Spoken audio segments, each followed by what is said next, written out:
Closers. As you know, there's two openings that you can choose. One is if you're doing open and close, from start to finish, you use this close.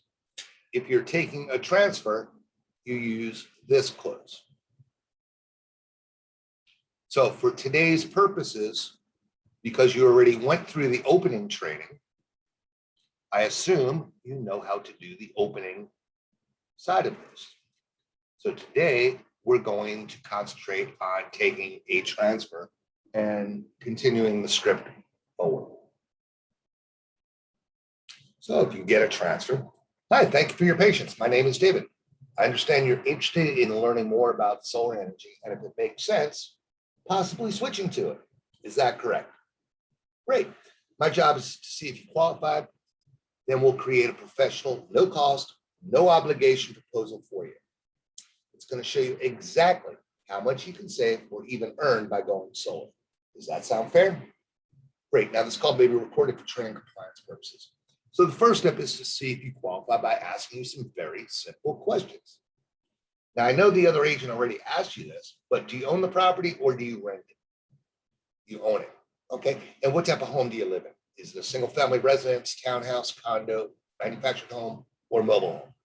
Single family. Okay, perfect.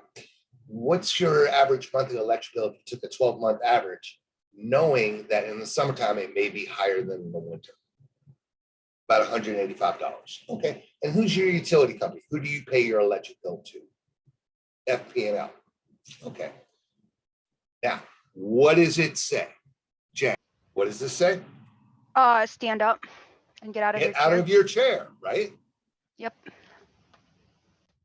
Now, you've already searched for that needle in the haystack. You finally found someone who's worth speaking to. You now need to take advantage of that. You found someone who's interested, qualified, and cooperative. So stand up. Be excited. Now it's time to sound confident, because this is where the call really matters. This section right here is the setup to get all of these questions answered here that are more difficult and more painful to answer. So how do we do this? As I said, this is a win-win opportunity for you. You're going to have lower electric bills. That's a fixed payment that does not go up or down each month. The US government also wants you to go solar for two reasons. Number one, to help save the environment. And number two, to help spur the economy. In fact, they want it so badly that they are willing to pay for 30% of the cost by issuing tax incentives. That 30% means it's not going to cost you anything up front, and it won't cost you anything out of your pocket for the installation either. In addition, some of the states and local governments are also issuing additional tax benefits and rebates to help pay for the system and create additional savings. Oh, and the best part, once the panels are paid off, you're going to have free electricity forever. How does that sound? Is composite shingle, wood shingle, clay tile, or metal? Now, if they say there is shade, if yes, again, what's in yellow is my instructions to you. It's not part of the script. Would you say the shade covers 10, 25, or 50% or more of the roof? And whose trees are they? Are they on your property, your neighbor's property, or are they the city's property?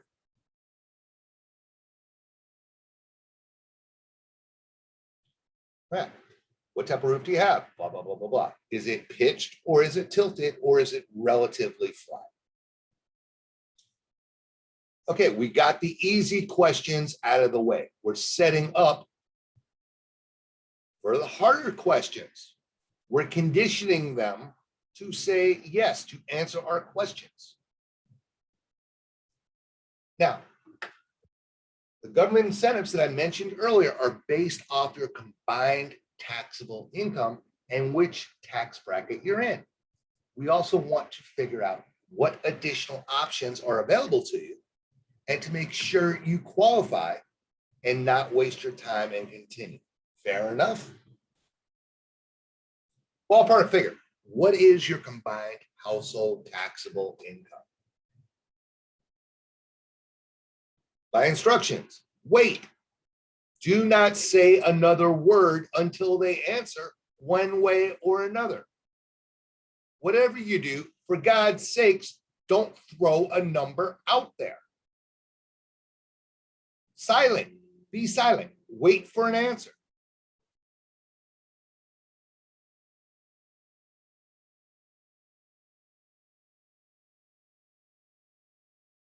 Now, if it's less than 50,000, does that include any investments and or real estate holdings?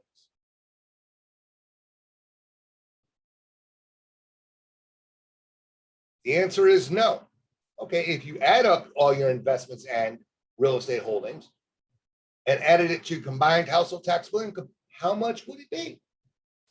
Again, all we're looking for is something above 50,000 to get them qualified for all of our clients. Now, some clients have 30,000, some have 40,000, some have 50. But to qualify for all of our clients, 50,000 is that number. So you're trying to dig to find at least 50,000. If it's less than 50,000, are you married? Does your husband or wife work? Did the amount you give me include your wife's income or your husband's income? His or her, right? You got to pick one.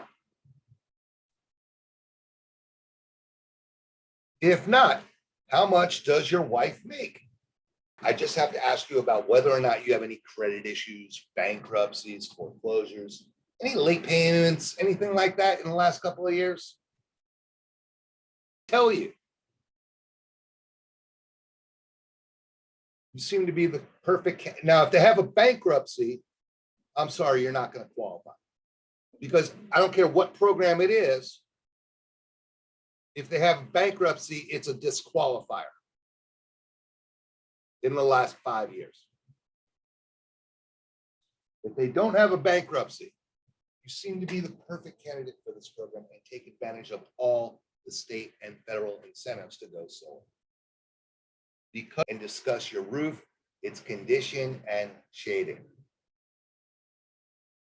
It's also going to need a recent copy of your electric bill. And from that information, they're going to create that no cost, no obligation proposal for you. The agent's going to explain all of the options available, as well as the pros and cons of each option. That way, you're going to have all the information to make an intelligent choice as to whether solar is right for you and your family or not. Is that fair? Great. When would be the best time for one of our agents to schedule that appointment with you? Would tomorrow, or in this case, Thursday, be better for you? Again, not more than 5 days out. Would morning or afternoon be best? Morning, okay. Would 9 o'clock or 11 o'clock be better for you? If they already told you they were married, you must ask this question. Will your husband or wife, well, in this case, I'm talking to a guy, so will your wife be able to attend as well? No? Okay, when would be the best time for both you and your wife to be able to attend the appointment?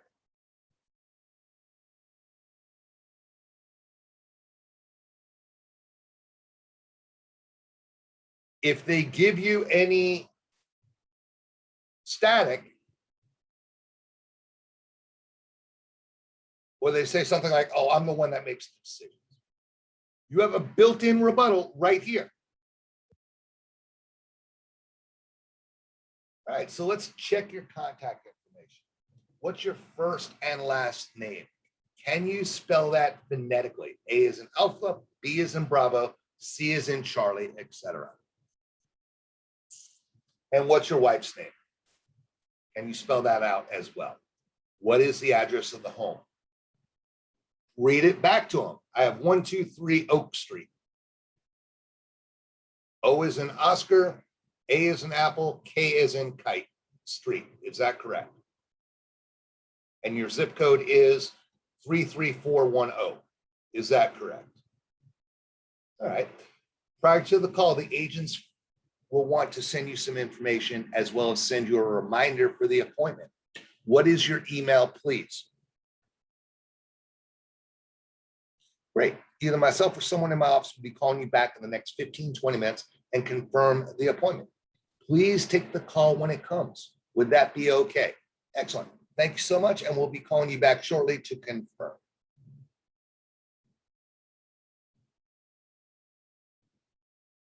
So that's how you do this, the script. Now we're going to break it down to bite-sized pieces so you can actually learn them piece by piece. All right, thank you for your patience. My name is David, and I understand you're interested in learning more about solar energy, and if it makes sense, possibly switching to it. Is that correct? Great. My job is to see if you qualify. Then we'll create a professional, no cost, no obligation proposal for you. It's going to show you exactly how much you can save or even earn by going solar. Does that sound fair? Great. Now this call may be recorded for training and compliance purposes. So the first step is to see if you qualify by asking you some very simple questions. Now I know the other agent already asked you this, but do you own the property or do you rent it? You own it. All right. What type of home do you live in? Is it a single family residence, townhouse, condo, manufactured home, or mobile home? Single family. Perfect.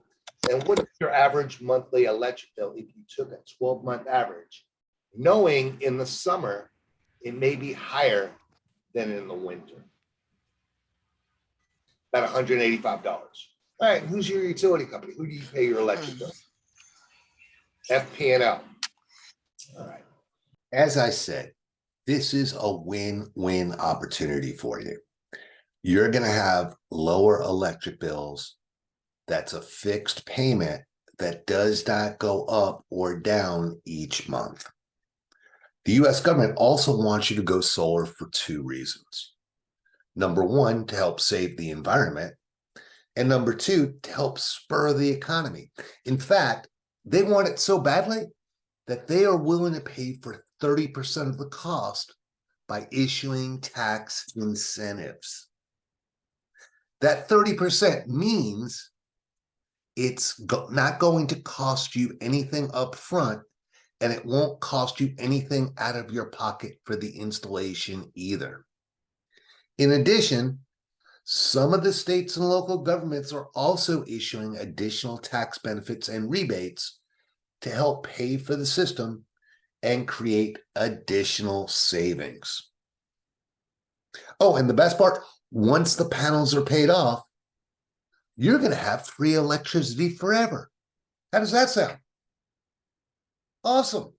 Just so you know what to expect, the agent's going to be looking at a satellite image of your home and discuss your roof, its condition, and shading.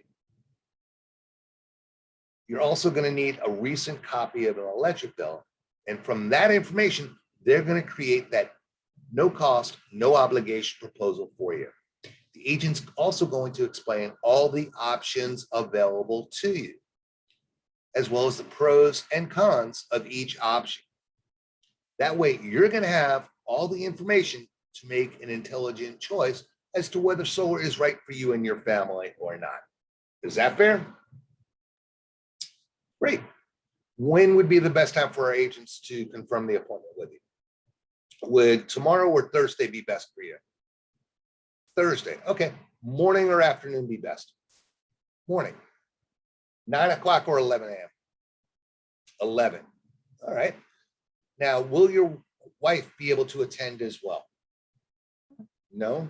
Okay. When would be the best time for both you and your wife to be able to attend? Saturday? Okay. Morning or afternoon? Morning? 9 or 11? 11. Okay. So let's check your contact information. What is your first and last name? And can you spell that phonetically, as in A as in Alpha, B as in Bravo, C as in Charlie? Tom Jones. T as in Tom, O as in Oscar, M as in Mary, J as in John, O as in Oscar, N as in Nancy, E as in Ellen, S as in Sam. All right, I have Tom Jones. All right, and your address? 123 Main Street. 123 M as in Mary, A as in Apple, I as in India, N as in Nancy. Is that correct? All right, and the zip code? 34518. Okay, perfect.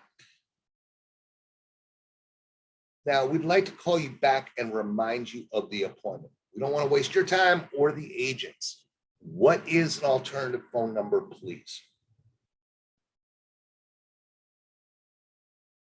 Now, prior to the call, the agent's going to want to send you some information as well as send a reminder for the appointment. What is your email, please?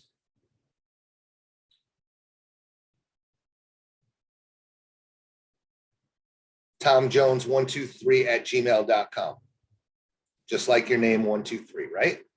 Okay, Yeah. great. Either myself or someone in my office is going to be calling you back in the next 15 or 20 minutes and confirm the appointment. Please take the call when it comes. Would that be okay? Excellent. Thank you so much. And we'll be calling you back shortly to confirm. That's it.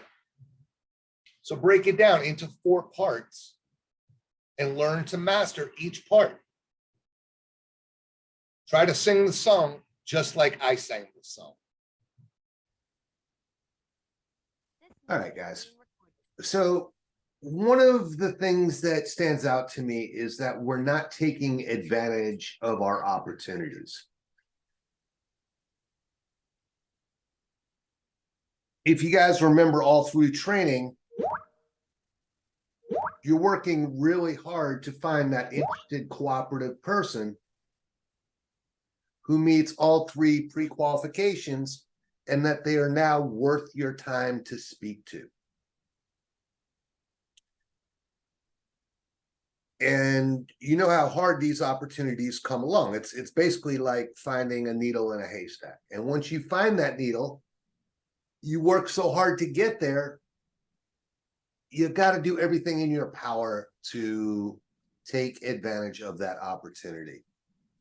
So what I did was I went through the week ending reports and I found that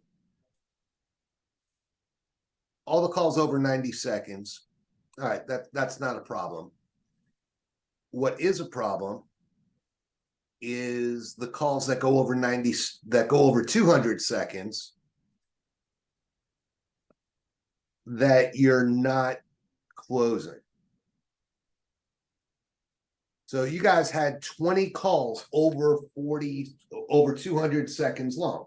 That's almost 4 minutes that you're speaking to somebody. Now, if you're spending the time,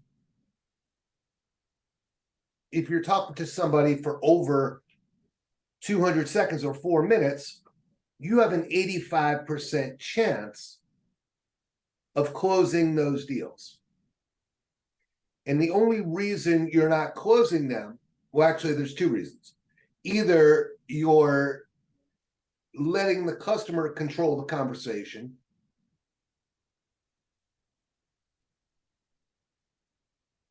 or they're losing interest in you.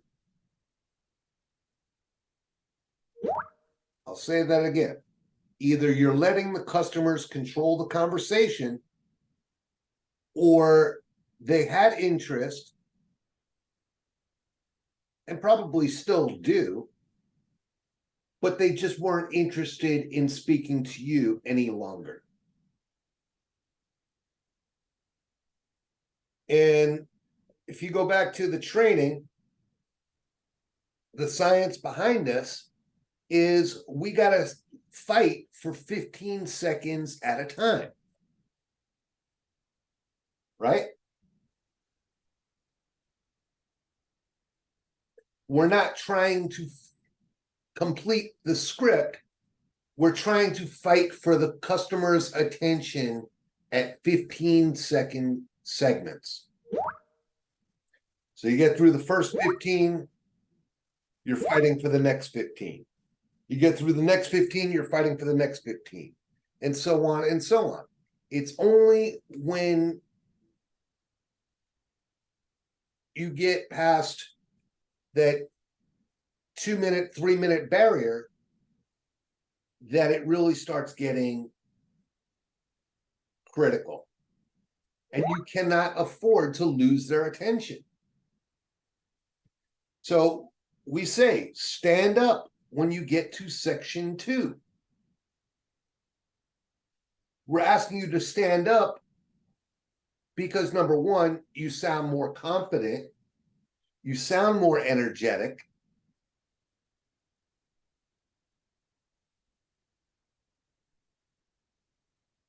Motion creates motion, which creates energy, creates confidence. You have the leverage. You're not eye level with the person.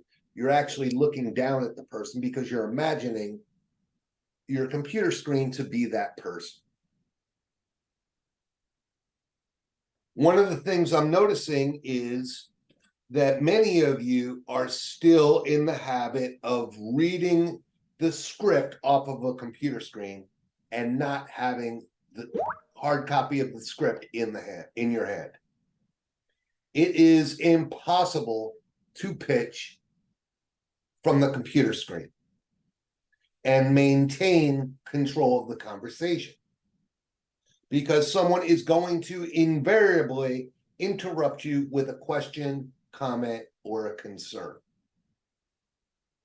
After you know that they are qualified, you must address their question, comment, or concern.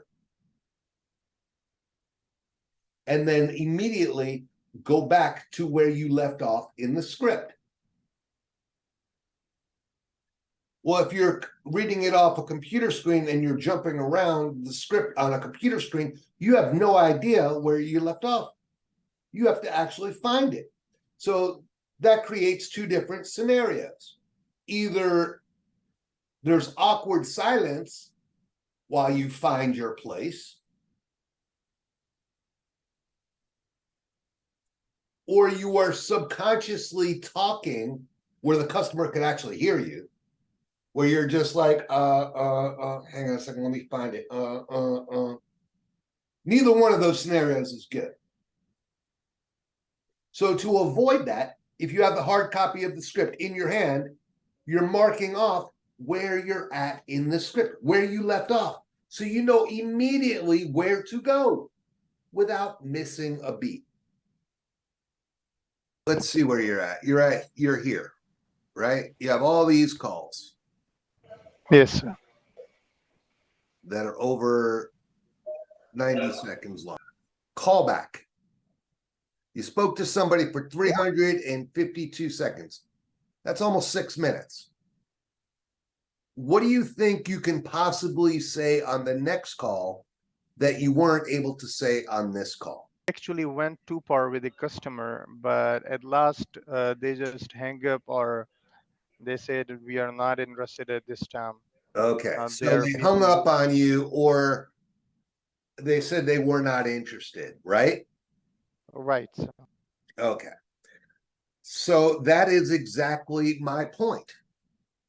It wasn't that they weren't interested in solar. They just weren't interested in talking to you anymore. Right. You know, because you were on the phone with them for a certain period of time, they had interest. And then at a certain period of time, they lost interest, right? Right, sir. They were interested enough to speak to you for X amount of time, and then they weren't, right? Right, sir. So that's why we're having this meeting. To avoid Oh, those. okay. Again, if you're speaking to somebody for 4 minutes or longer, you should be closing 85% of them. Here you have another one, 635 seconds. No one was there. That's 10 minutes, almost 10 and a half minutes. That's not good. 201 seconds, DNC. You spoke to somebody for basically 4 minutes long, and then they decided at the end of it, hey, you know what? Just put me on your DNC list. That really doesn't happen.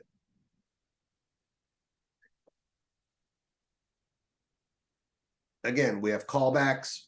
There's nothing you're going to be able to tell them on the next call that you weren't able to say on this call. Another callback, low electric bill, not single family residence. Another callback, another callback. See where I'm going with this? Oliver? Mhm. Yep. So let's hear this recording. Let's see what happened. Hi, sir. My name is Sean, and I'm calling you from Sunlight Solar. How are you, sir? Calling for who? I'm calling you from Sunlight. Okay. Jen, right off the bat, what did he do wrong? Wasting his time with doing pleasantries, asking how are you and all, which is the basic thing which you all need to avoid. What's the second thing he did? For now, I just noticed the one thing that he Well- did the pleasantry part. All right, Oliver. Stop Yes, sir. with the hi, how are you crap. Okay, sir. That's what you do with customer service. That's not what you do with sales. How many times have you heard me say that? A lot of times. But yet you still do it, right? Well, it's my bad. Yeah. Can I say something, Dave? Yeah, the other thing I wanted to point out is this is Yeah. green. Right? What does green indicate to you, Jen? It's actually speed through. These are actually the special instructions by the David. It's given in the top of the script. And these are speed through, which means that you have to just fasten up and say that. Just like, hey, my name is Jen calling from Sunlight Solar. That's how you do it. And the reason being is because I don't want them to fixate on your name, nor do I want them to fixate on what the company's name is. Because in all honesty, it doesn't matter.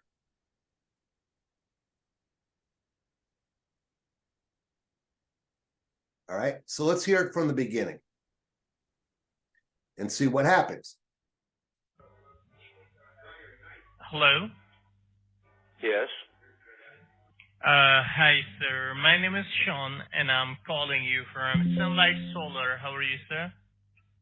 Calling for who? I'm calling you from Sunlight Solar. What we are doing is reaching out. Okay, so we're now 19 seconds into the call. And what have we accomplished, Jen? He has wasted already 19 seconds and he just know that you're calling from Sunlight Solar. That's all. And what's the customer doing in the first 4 seconds? Figure out if they're gonna talk to us or not. That's right, Emerson. Good answer. They're judging us to see if we're sharp as a tack. Do we know what we're talking about? They're judging us on, are we energetic and are we confident in what we're saying? And they're judging us on, do we sound professional? So if they're doing that in 4 seconds to determine whether they want to speak to you or not, and you just wasted 19 seconds, what do you think the likelihood of that going forward is Jen. So he didn't capture the attention for the first 4 seconds. And now, of course, they are not that much interested in the call and listening to whatever you're selling and whatever you're doing. Right. So again, we have to fight for the next 15 seconds 15 to capture seconds. and maintain their interest, right?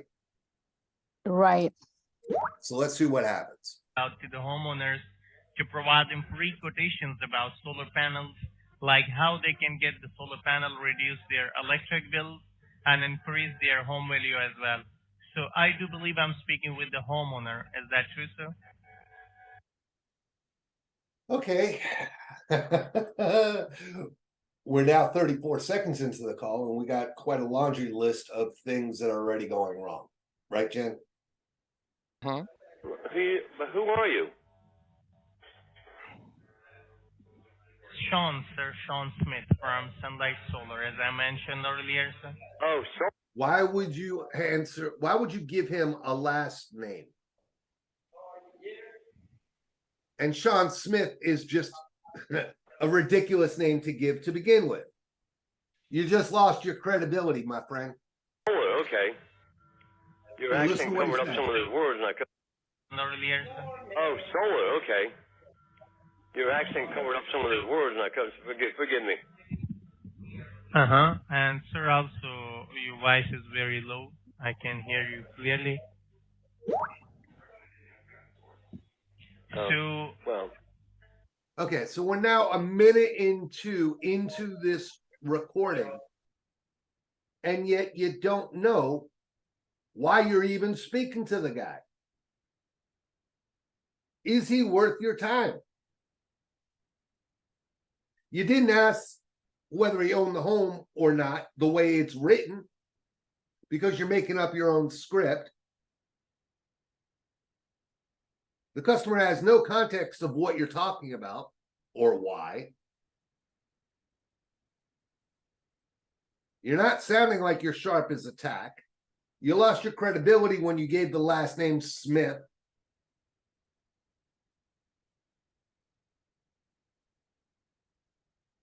Didn't sound energetic, didn't sound confident in what you were saying. And you didn't sound professional. So why should the customer speak to you any longer than he has to?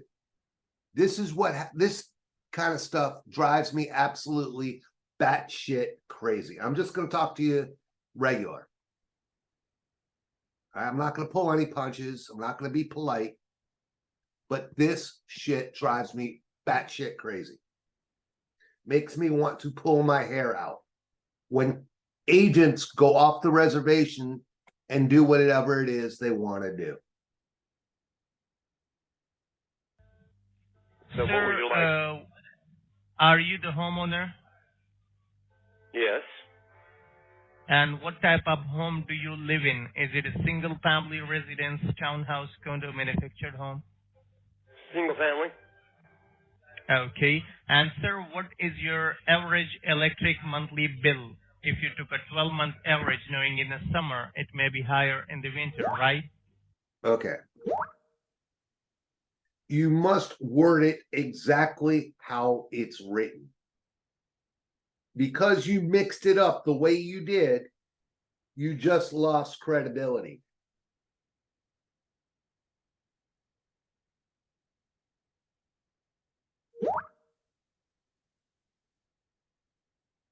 The customer knows you don't know what you're speaking about because you can't phrase it correctly. Do not paraphrase any of this.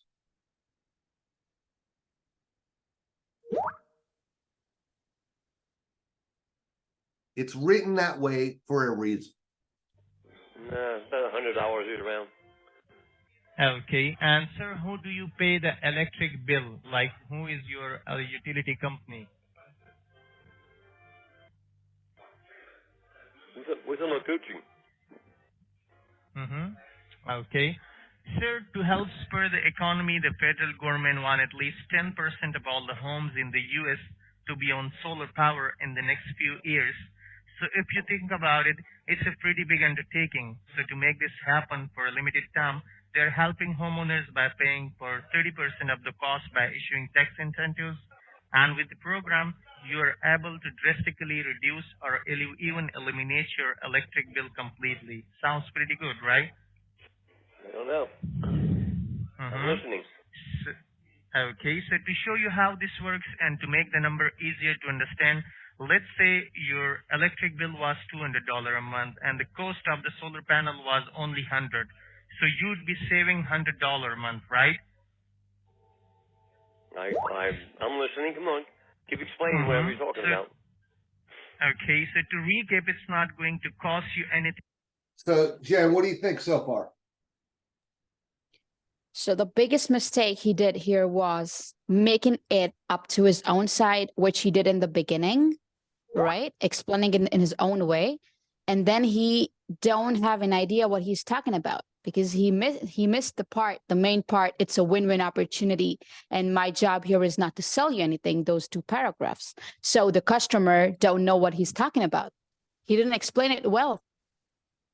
Now, the customer is kind of extremely patient to a fault, right? Mm-hmm. Now, the customer is so fed up with it that he's prompting him. He's like, come on, dude, get on with it. Get to the point. Upfront, and it won't cost you anything out of your pocket for installation either. In addition, some of the states and local governments are also issuing additional tax benefits and rebates to help pay for the system and create additional savings. And once the panels are paid up, you will have free electricity forever. How does that sound to you, sir? I don't know. What payments are you talking about?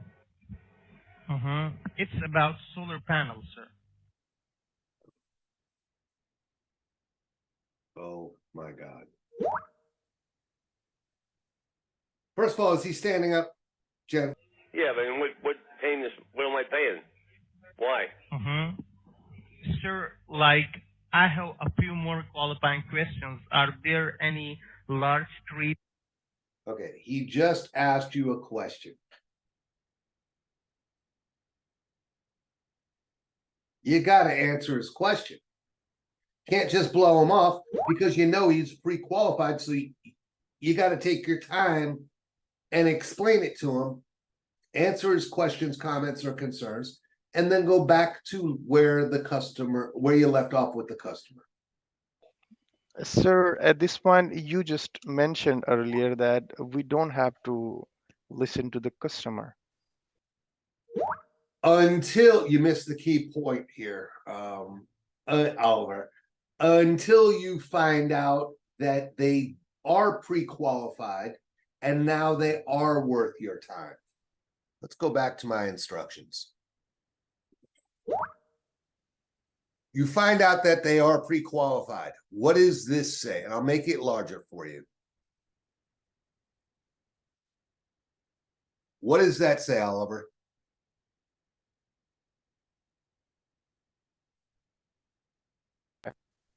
Sir, can stand up, get out of your chair, slow down, make your own words. Make your words count, right? Right. All right. So you found out who their utility provider is. You found out that they were pre-qualified. So what you just did was you explained basically what's on his mind. He was asking what cost. Well, if you explained it properly, he wouldn't have asked that question. Are owned by married couples. No secondary phone numbers. 80%. 80% of all deals submitted did not have secondary phone numbers. Why?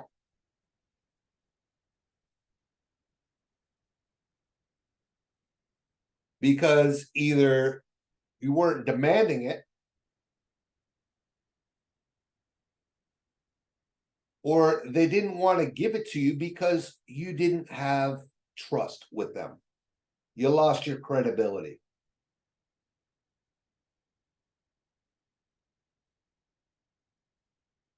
And we're not getting emails. Do you know for every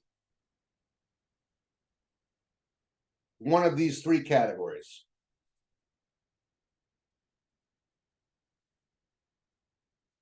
You lose 25% chance that they're actually going to sit the appointment. So for everyone that doesn't have a spouse's name, you have a 75% chance that that's going to sit. You lost 25%. Let's say you didn't get the spouse and you didn't get the secondary phone number. You just lost 50%. So you have a 50% chance that that's going to sit. If you don't get all three, you lost 75%. Only 25% will sit the appointment.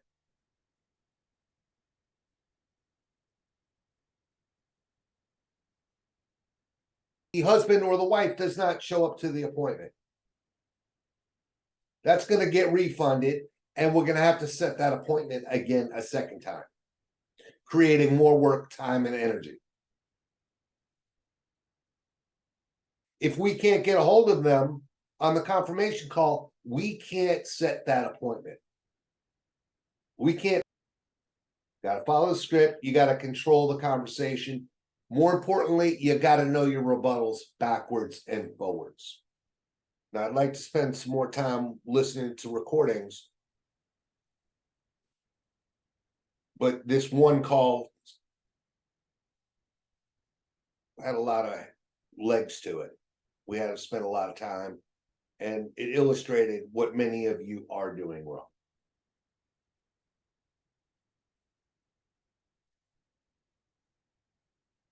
Most of you have been doing this long enough to know better. And yet you're not doing what we're asking you to do. Just because you got promoted to closer in training does not mean that you won't get demoted back to openers. The pendulum swings both ways.